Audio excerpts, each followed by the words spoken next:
wow, Lena, I feel like you are more passionate about my e-commerce than me, myself, and I'm supposed to be buying the services. Reach for growth, reach for more. Performance marketing, hardcore. Tune in, listen, hear the lore.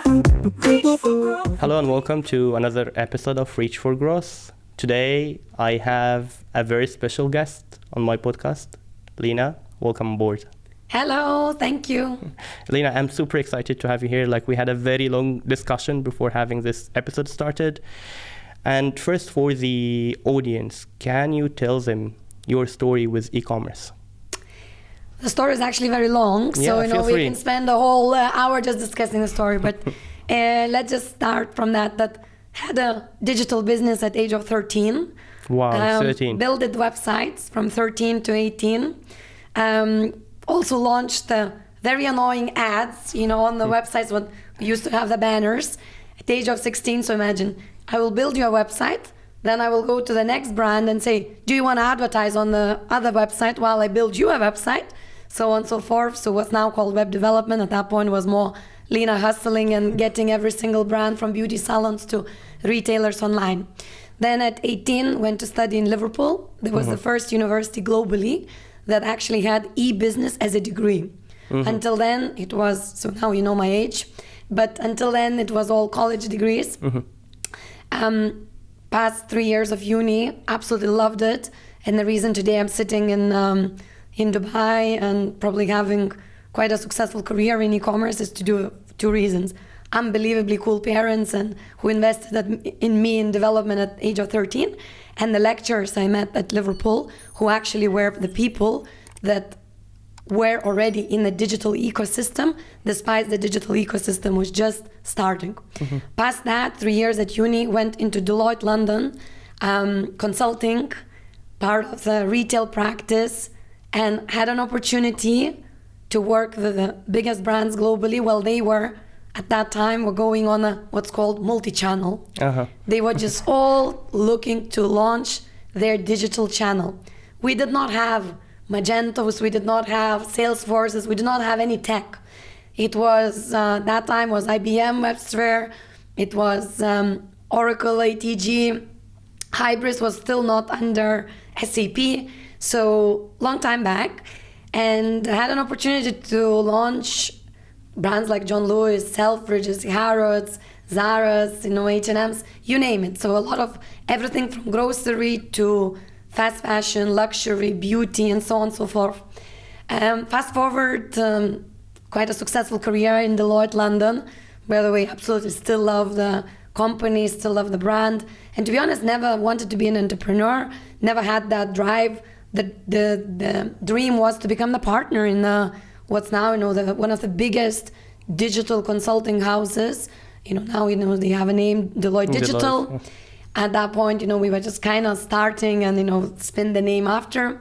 I have huge respect to all the partners, but came here and 12 years ago. And as you know, maybe 12 years ago, digital was not really a thing. I found it really surprising that I still cannot buy groceries, cannot buy clothing online. So like all of us here, I think, came for a couple of years. Here is me 12 years later. Contributed significantly to building this digital economy, worked on a number of retail brands launching online. And 6-7 years ago, launched my own consultancy called Immerse Consulting. And what do? We, for the longest time ever, helped the largest enterprises here to go online and just launch their websites. And then prior COVID, like 2019, realized that yes, it's cool to launch fast. And when I mean launch, we would do technology operations, marketing, hiring the team, setting up products. So pretty much working P&L, like what we call it a flagship store, Dubai Mall store, you have it in 6 months.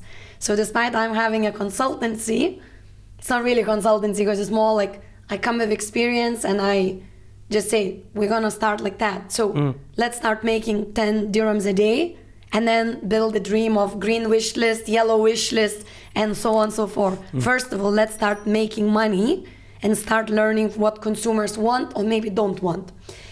2019 decided that yes, we should continue the projects, but also a lot of other brands struggling to grow. So yes, they have e-commerce, but they're struggling on growth.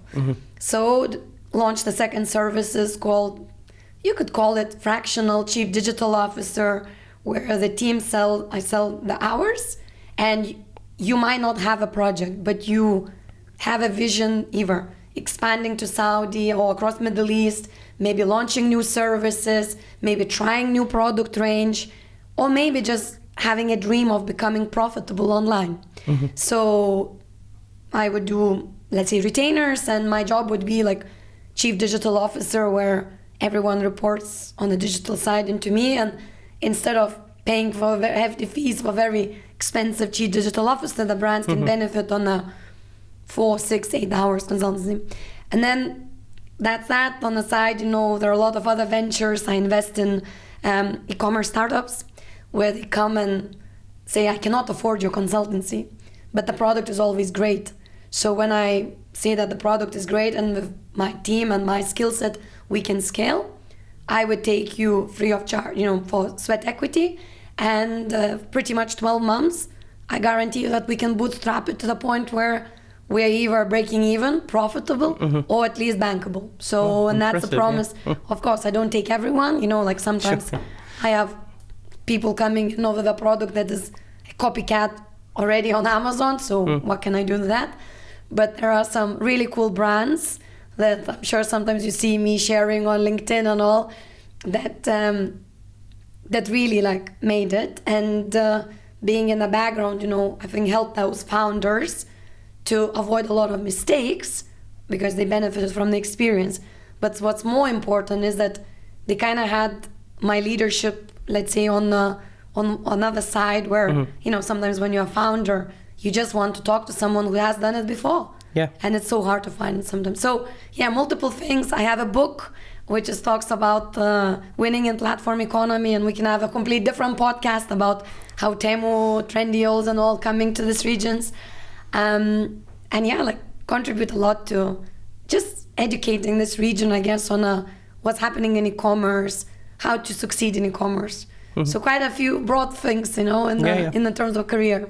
Yeah, I love it. And I can see that you are extremely passionate about e-commerce. So what really drives your passion of e-commerce? It's a good question. And, a lot of, even sometimes when I do during the sales pitch, the first thing, I will talk. And the first thing that potential prospect says to me, wow, Lina, I feel like you are more passionate about my e-commerce than me, myself, and I'm supposed to be buying the services. So I guess the passion comes from ability to really see the change, the change in the founders or retail brands. Imagine most of the brands I work, they are either very successful offline, and they just never had the even understanding of how big this can go. And we actually able to start generating additional revenue for them. So that's one. Number two, e-commerce is, and I appreciate that after the podcast, a lot of people can argue with me on this, but in my opinion, and it's my humble opinion, e-commerce is the only channel where you as a brand, distributor or retailer can know everything about your consumer. So most likely, I would see the issues that you have in store, whether it's with operations, the products, with stock, with marketing, from my e-commerce data. So ability to clearly bring that clarity to whether it's large enterprises, whether it's medium or small startups, it's really rewarding, because there are a lot of aha moments. They're like, really? Lena, are you sure this is the data? What's telling us about consumer? I love those moments, right? And number three, I think there is no other industry at the moment, and I don't want to name the industries, because it's not fair, to kind of say it's boring, but e-commerce, imagine how many cool products we see coming up every single day. None of the other industries, if you launch digital service, let's say in the banking world, it takes you 6, 12, maybe 2 years to realize, is it working, is it not? Here, you put it online, you put a great marketing campaign, and then you start getting feedback. You start seeing people wearing the items. You start seeing the trend. You start people tagging you into Instagram. I love that buzz. I feel like my every single day in my job is different. One thing for sure, is it hard? It's hard.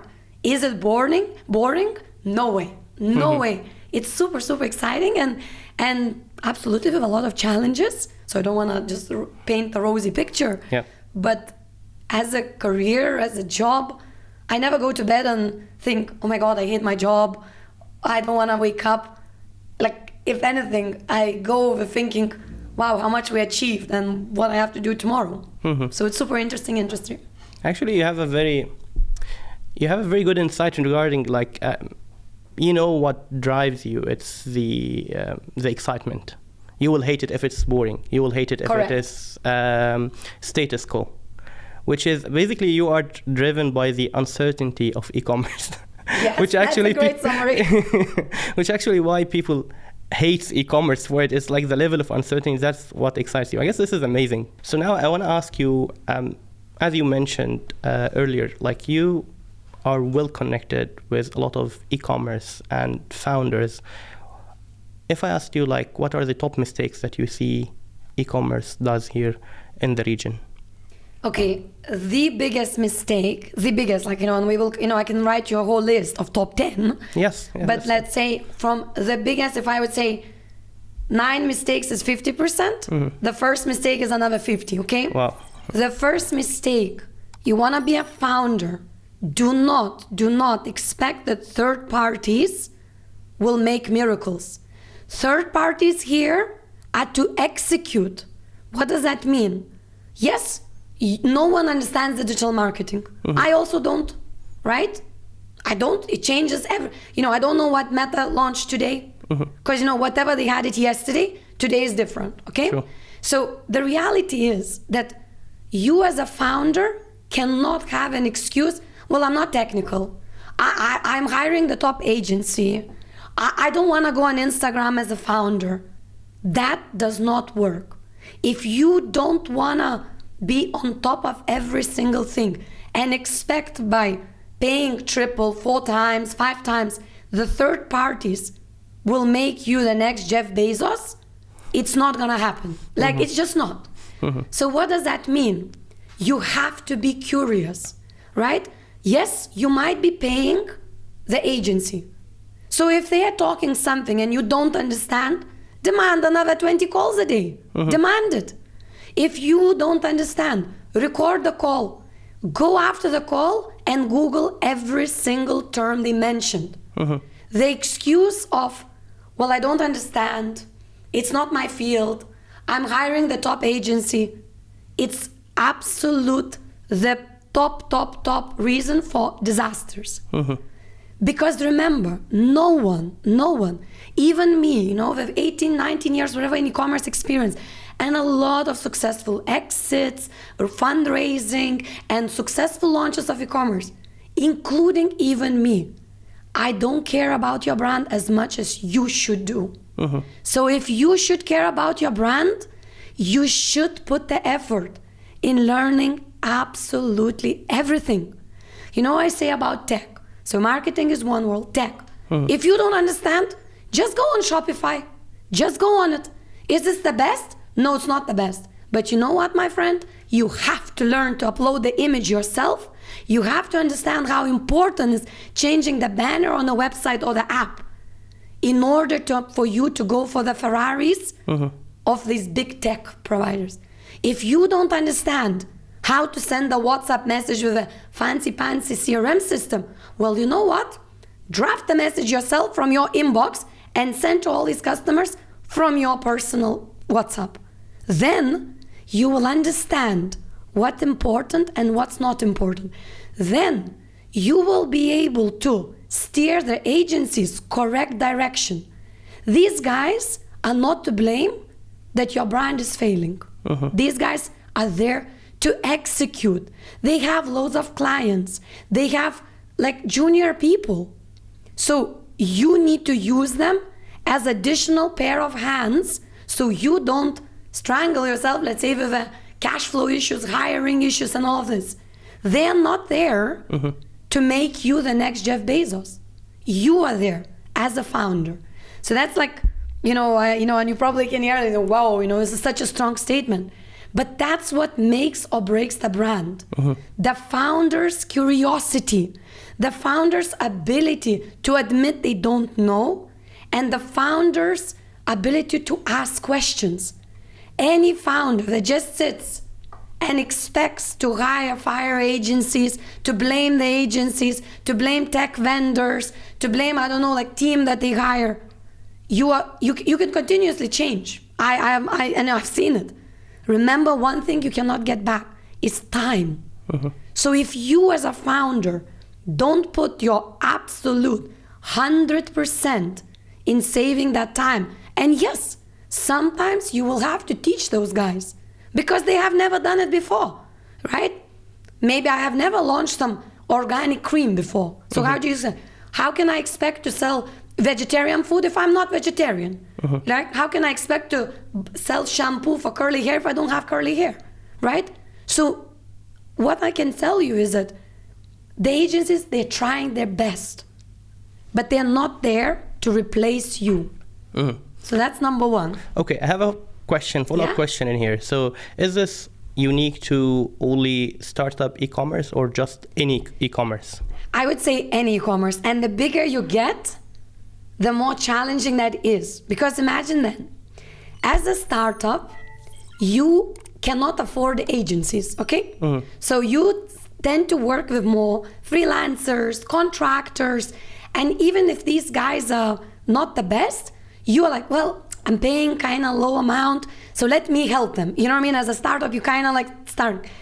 The bigger you get, right? So let's say medium enterprise, it's going, your sales are okay, you are growing every month, a bit by a bit. And then someone from the top says to you, you need to double it. And then instead of you as an internal head of e-commerce thinking how to double it, you tend to push that on every third party, right? And start applying the pressure. Pressure is good. I am the queen, and I'm sure a lot of vendors will watch me speak here. I am the queen of pressure, right? And I'm the queen of identifying when people are slacking, if they're not trying their best, if they're not thinking. That's not acceptable. But blaming is not gonna double your revenue, is it? Like if I just blame you, it doesn't solve my issue that the revenue needs to be doubled overnight. So because the pressure comes up to medium, they tend to push it on without real clear explanation. So how can I, so let's say let's enter Saudi. So if we enter Saudi from UAE, like UAE strategy will not work in Saudi Arabia. So if you are not willing to invest in some of the Saudi influencers, if you're not willing to do the ads in Arabic language, if you're not willing to launch Arabic website, there is no magic here. That we cannot double the revenue and bring this revenue from Saudi Arabia. Because we already know we're gonna fail. So sometimes in the medium to large enterprises, the head of e-commerce cannot always I'm talking in general, because we're talking about challenges. There are a lot of great people that can articulate that. But when it comes to challenges, they cannot articulate clearly what they need to achieve that sort of double revenue or profitability. And then, the blame goes to the third parties, right? And that sort of break in communications is really challenging. And why do you think they cannot articulate this very well, while despite them being actually good in articulating? Is this a limiting belief? I think, the ones I worked which cannot articulate, right? And as I said, there are a lot of people that could. The ones who cannot, because they are not understanding what the marketing is needed, right? And they're relying on the third parties to tell them. I have not seen it at any point. Large media agencies, great influencer companies, top-notch development companies, right? I haven't seen at any point the third party thinking of a strategy as well as you could do when you understand your product range, right? The biggest, let's put the challenge. You're selling, homeware, right? How can a person that doesn't own a home and never had to, build their, buy furniture, understands what should go into Meta's dynamic catalog, right? True. So yes, Meta gives you AI. Meta allows you to put the whole, let's say you have 40,000 SKUs. But if you're trying to generate 400 average order value AADs per order, well, maybe showing the glasses for 1 dirham is not the best way to spend your media money.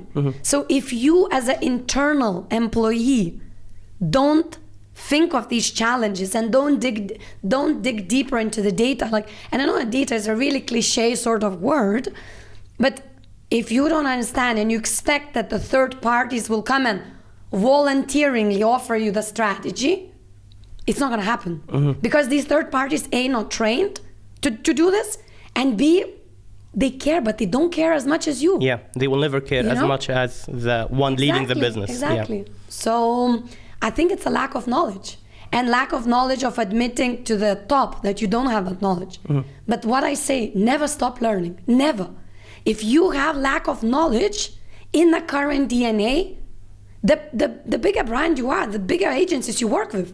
True, yeah. Work with them, get them on the calls, get them, to teach you, get them to open every single creative and why is this product, which product? If I would ask you today, you would be surprised how many companies, during even sales pitch, it's my traditional question, tell me top 100 viewed products last week.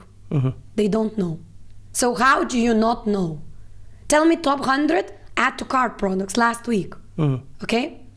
Oh, this is a sales pitch for what? When I pitch, I ask the clients, I'm tell smart, me at top 100 products that were viewed last week by volume. How do you not know?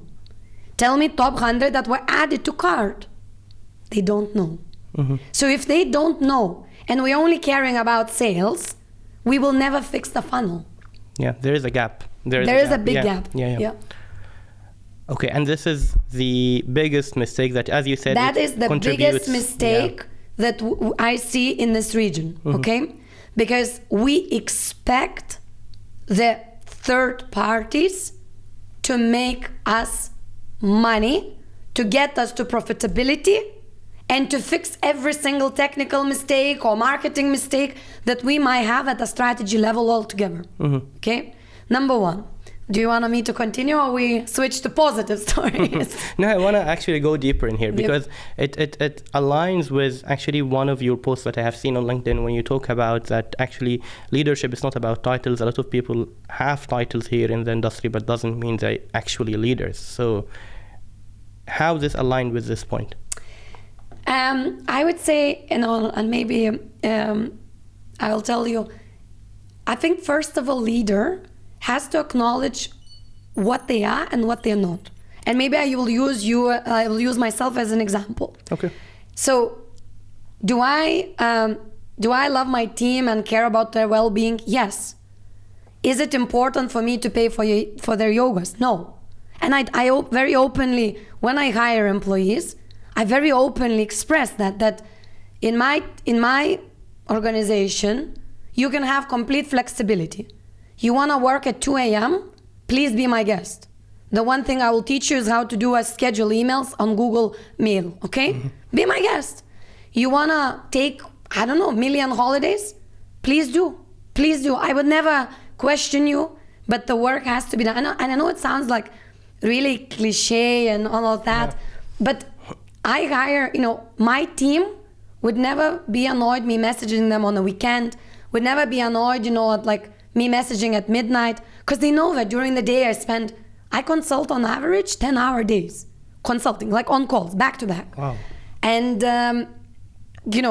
do I have perfect work-life balance? No. Have I figured it out? No. So again, anyone that's watching and having great tips for work-life balance, please be my guest.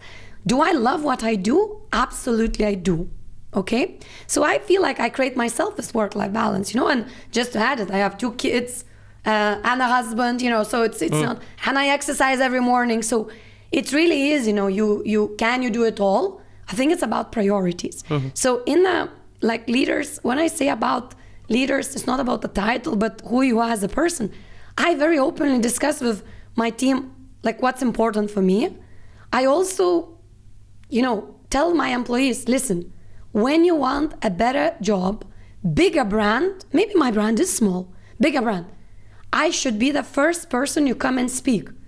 I will get you into the next big retailer. You want a job here at company A, company B, company C, I will get you a lot better deal than you could get yourself. And you know what? I would be glad that you got into that job. Because reality of it is, I had great mentors in my life. I wouldn't be sitting here today running my business if not Deloitte partners, if not my lecturers at uni, if not my parents. But it's like you move out of house, you leave parents, like you change jobs. It's part of the journey. Mm-hmm. And all of us as individuals, life is too short to be sitting hating the job. And one thing I say, so I talk to my employees about this, and do I expect them, today someone asked me, can I call you in the conference, CEO or something? And I was like, listen, what CEO am I of 10 people? You could just call me a commerce consultant, because that's what defines me. Like with my employees, I don't track what they do, but they know very well, that if something will not be done, the next call they will get will not be, I'm so sorry, what happened? Are you okay? They would be like, what is going on, guys? Why am I getting chased by the client? Why did you not tell me A, B, C? Mm-hmm. I know it sounds like maybe not a very modern day Gen Z sort of approach, but I explain really well where are they coming, how we work. And I kind of think they don't quit.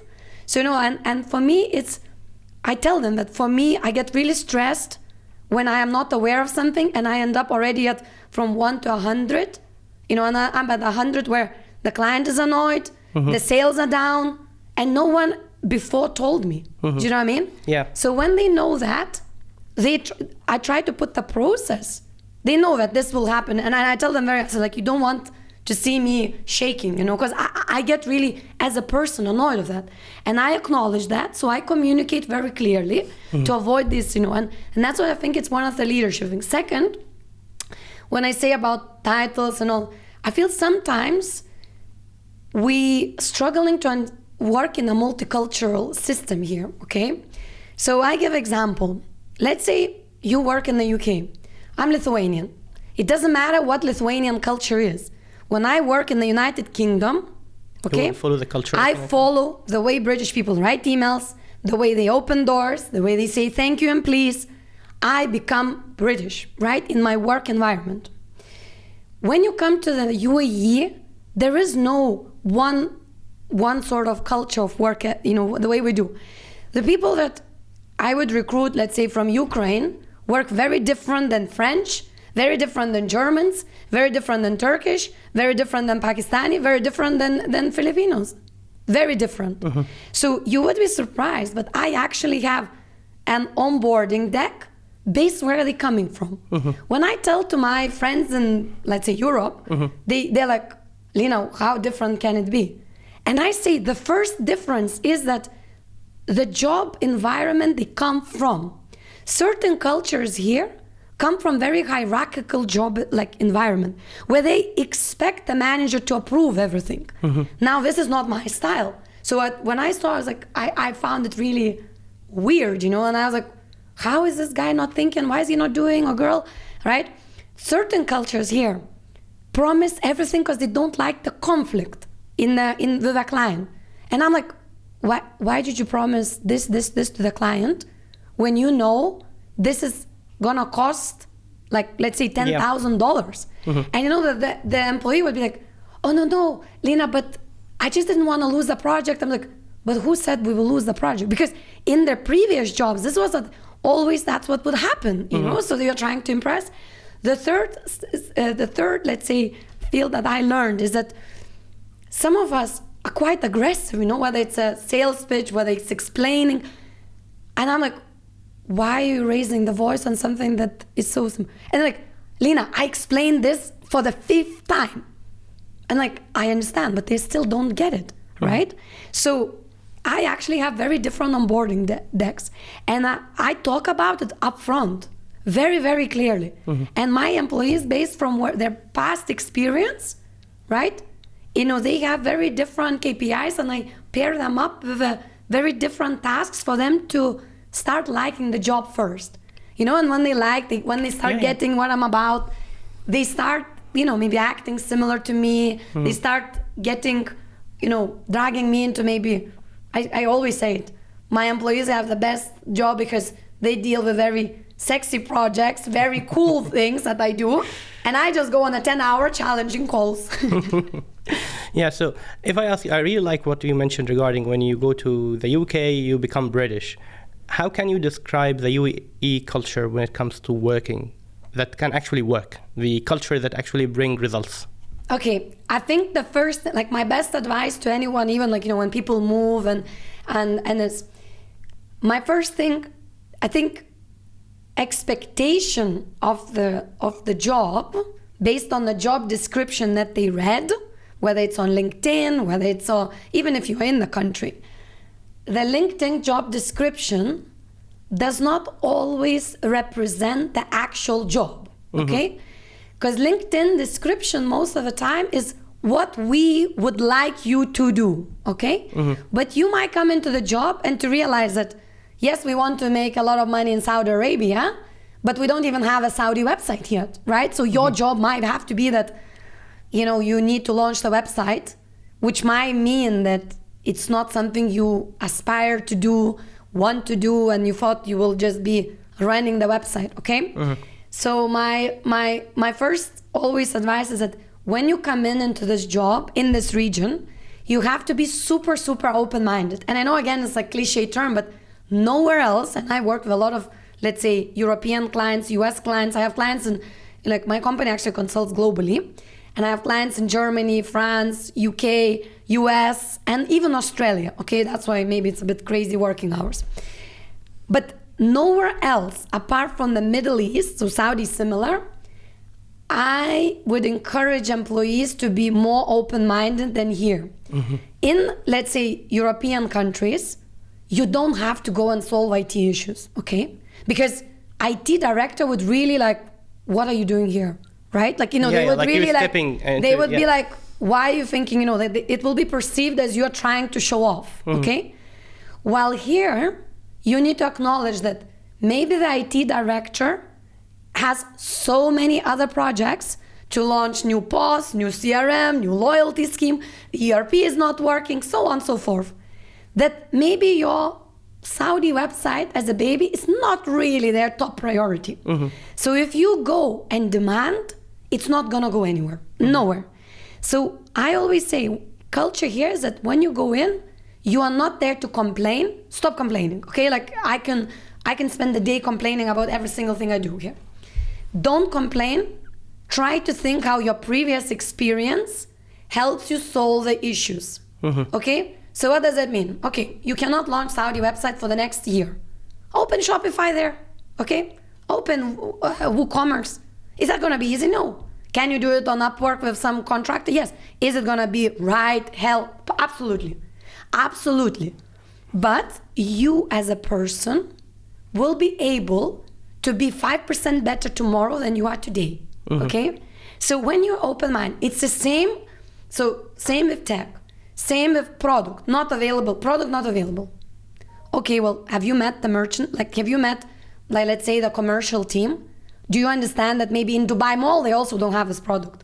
Maybe, they're losing sales in Mall of Emirates, Dubai Mall, and everywhere in between. Did you understand their challenges? Because believe me, they also have a lot of challenges. And you bringing the complaints are not gonna make any better. So be open-minded. This is the first thing about it, and use your experience to make sure that you help them. Maybe you will solve something in store. Maybe we can do click and collect. Maybe, maybe we can help the stores to promote the run the meta ads for the store. Become friends. Believe me, everyone here is an expat. Everyone here, because they love living in the UAE. And everyone here cares about their jobs. So don't complain, try to be a team player. That's the first thing I would say, that maybe the environment here is that, as collaboration, as it cliche again as it sounds, this region really needs collaboration. Because from what I appreciate that I don't see it all, but from what I see, one person here does 5 people's job. True. Yep. So you need to really play the game. You cannot achieve by yourself. You cannot. It will not succeed. It is a number game here, but you will not succeed at those numbers because the company might go bankrupt altogether. Yeah, I really like what you mentioned, and I guess what I receive from it is actually to have the courage to take ownership, to have the courage to actually go the unorthodox way and to try to do things your own way, to have the courage to actually start things from scratch, trying something new, even if you didn't try it before, but you understand and you have this belief or intuition that this is a solution. Don't put your head down and say, oh, this is not my responsibility or it's not my part. This is very important, especially from people that coming from different cultures, that they say, oh, but I'm not paid for this. No, it's your responsibility. Like to have this kind of ownership. This Correct. is, yeah. Awesome. And now I want to move to a little bit a situation that is a little bit challenging. Can e-commerce, okay, this is the question. Can e-commerce become profitable or is it just a dream? It absolutely can, okay? So now what drives profitability? If you rely on Meta or paid media, you will never ever be profitable, okay? Why is that? Meta's cost, let's say the ads cost, and I'm not even talking TikTok, how it's still top of the funnel. It's not even, at the moment in this region, and we can have another podcast just specifically on the channels. Look how many podcasts we already came up, like we could feed it. I'm already covered three, yeah, like I'm going to have one-on-one with Lena, like. If you would, there are a lot of channels, but let's say out of all the bottom of the funnel, like conversion, at the moment, let's be honest, in this region, Meta is still the number one. But if you rely on Meta's cost went by 20% in the last 12 months. Your margin definitely haven't gone up by 20%. Can keep up, yeah. Okay? So even if you are doing the same as you were doing last year, you are 20% worse off, right? So we're not moving towards profitability. We are actually going down deeper and deeper and deeper. Yeah. So if you rely on Meta, it will be a long journey. Lucky for you if you have investors, right? And they understand that they want that 10-year journey, okay? No one is ready for this right now. No, exactly. But definitely you as a founder, don't dream about living in Saint-Tropez on a yacht. It's not gonna happen if you just rely on Meta. So what does that mean? That we must have retention, okay? And again, it's like everyone talks about it, but if we rely on the marketing again for retention, then again, we will not get anywhere. What drives retention is absolutely the product you sell. Is it really that good as you communicate? If you try to just trick the consumer and all of this, and then for retention, they don't come back unless they get, again, a discount, then again, you are just getting minus, right? Because you haven't made up your CAC, customer acquisition cost, from the first order. So the second, again, you paid. So, let's say like we're just paying and paying. So now what happens is that how do we turn this around? If you rely on Meta and you have high traffic into the site, think about what else can drive you revenue from this website. If you are a multi-brand store, you must capitalize on your traffic, meaning the banners should be sponsored. The carousels should be sponsored. The way you display products should be sponsored. Now, who is sponsoring? I am not telling you to become the flashy website of like random, like banners. You're selling, let's say, shoes and, I'm putting banners on tomatoes. No. But the brands you are reselling on these multi-brand sites should contribute, right? So the CAC so then you can continue acquiring customers, not at your own cost, but at someone else's who is giving you the cash for this marketing, right? So then when Meta becomes 20% higher cost, the cost gets You're absorbed. not paying it. Okay? Is it easy to get there? No, it's not. But you need to start thinking from day zero that that's the objective. You need to start talking to people you work with, okay? Because you need to capitalize on a lot more than just selling a product on that website, okay? So that's like, sort of additional services. Number 3, let's say you scale to the level where you have great warehouses in great locations. Maybe you have dark stores, okay? Maybe you have amazing tech, right? The picking app. Maybe you have a great supply chain, I don't know, like bikes. Or maybe you have an unbelievable marketing team that just kills it. Start thinking of how this can be a service, right? Service to other smaller brands. This will drive you revenue. This revenue is not costing you anything because you are still, for your own e-commerce business, you still need the team, the warehouse, and this. So this is another thing that will drive you that revenue that you potentially cannot raise from the investors, okay? Number 4, is try to think on the product side, okay? So many brands have, let's say, new arrivals, top sellers, okay? These products might get out of stock, might go out of fashion, and it takes a long time for the, let's say, e-commerce businesses to think what to do next on the product. You always need to be 6 months ahead before like the product goes out of. What does it mean 6 months ahead? I'm not saying put the pennies in the manufacturing, but have designs ready, have like numbers ready, like the cost, the shipping, and to get it in. So if you need to spin additional items super fast, you spin it in a matter of weeks rather than months, right? Because that will drive you the revenue. I sometimes see it that the brands are not ready, and then it takes us very long time to launch the new collection, and then in that time we could lose the momentum. So then again, customer, some new competitor came in, stole our market share, and by the time we respond, we're back to square zero where we need to pay Meta to acquire the customers. So then again, we're going into the negative, okay? But really like thinking of additional services, this what helps you breathe. When it helps you breathe, you have time to sort out your bottom line, okay? If you would see my P&L every single month with every single brand, with no exception, I look at, let's say, how much the sellotape costed me. What is the cost per bag? What is each shelf costing me to store these goods, okay?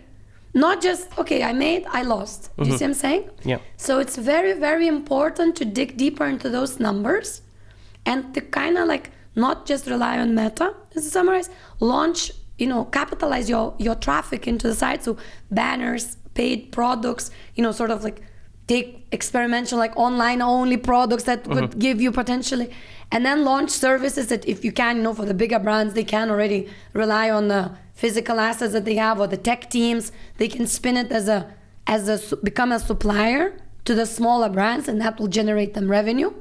And then definitely look into the product life cycle on launching new products, so you don't left behind if there is a new competitor coming in the market, because there's always someone new coming in. Yeah, I guess this is super impressive, and I have a lot to unpack here. So okay, allow me first to summarize. So number 1, you mentioned regarding the increased cost of paid advertising in general, whether it's Meta, Google, and all of that, it increased, and this is true, it increased on a rate of 15 to 20% year over year, and it's not going to be down anytime soon. Actually, in fact, Google has one of the news that they actually were manipulating the auctions to ensure that it's actually more expensive than it should be. So your suggestion is actually to do it in a smarter way, not to rely on Meta. This is the first solution. Second solution, do it smartly. Focus on things with high margin on Meta, so you're not losing money while you're investing on Meta. This is very important. Second, which I really love, is the point around retention. So basically you're talking about that retention, it's not a KPI for marketing, it's a KPI for the whole business, because at the end of the day, if the customer receives the product and he's not happy with the product, he's not going to come back, even though if the marketing team did absolutely fantastic job to promote the product to them. So understand that the retention is a KPI for the whole company, from customer service, marketing, Correct. product, and everything. So now, third point, which is very exciting regarding selling and monetization. So basically it was monetization. How can we sell ad places or ad placement inside our website and app, similar to big brands doing when it comes to store. They sell places to the brand, back to the brand, and they invest it up. So we should adopt this mindset, and founders should not be afraid to go through this route, because actually it's not losing control. They still manage and own the brand of the platform, website, and app, and they can ensure it makes sense to the consumer. Can I just add to Yeah. So all my clients are doing this, because I don't even allow them not to do it, okay? Because I don't want to get, even if they're all very excited about this, I know that 6 months later they will ask me, Lina, when are we getting towards profitability? I just know it. Even if they love me from day zero, I'm like, we are gonna do it. I build them the brand activation sort of called decks, and I go to the meetings, the suppliers, whatever. But you're absolutely right that we feel like we'll lose control. I do not allow anyone to give me a banner. I tell them, I will design the banner. You be my friend, pay for this banner, right? Maybe I'll give you a cost of my graphic designer, but I will not trash my website or my app because you send me some banner which doesn't meet my color combination, okay? So there are a lot of prerequisites, and then when we meet off the podcast and for coffee, I can show you sometimes I send them the list of prerequisites before we even start the collaboration. Yeah, and I guess this is what makes the fourth point more genius, that you're actually selling back your team expertise to the brands, which is actually makes sense now, because it's not only that they're going to need the team in order to make sure it's professional, and also to sell it back, so it's an additional source of income. And the fifth point was about owning the product. So ensure that there is no gap when it comes to if there is a season and we don't have the product in there. I guess you should have more into a model with your name. With that, people will love it. It's a complete 5 steps plan. Here is my new LinkedIn post then, eh? 100%. Yeah. So, Lina, it was really nice to have you here. I guess we're reaching the end of our hours together. Is there anything you want to close with? So I will close like this. For any of your listeners that want to get the book, I will give them completely free of charge. Yeah. They can just drop me a line, in terms of, because I do encourage, if you are in e-commerce, look, it's going to be challenging the platforms. Temu is coming like there's no tomorrow. Trendyol is putting a ridiculous amount of cash into this region, and let's not discuss the numbers. But so as a brand, you need to think of how are you going to survive in this platform economy where people are no longer can connect to the brand. They're just buying a product at the cheapest price.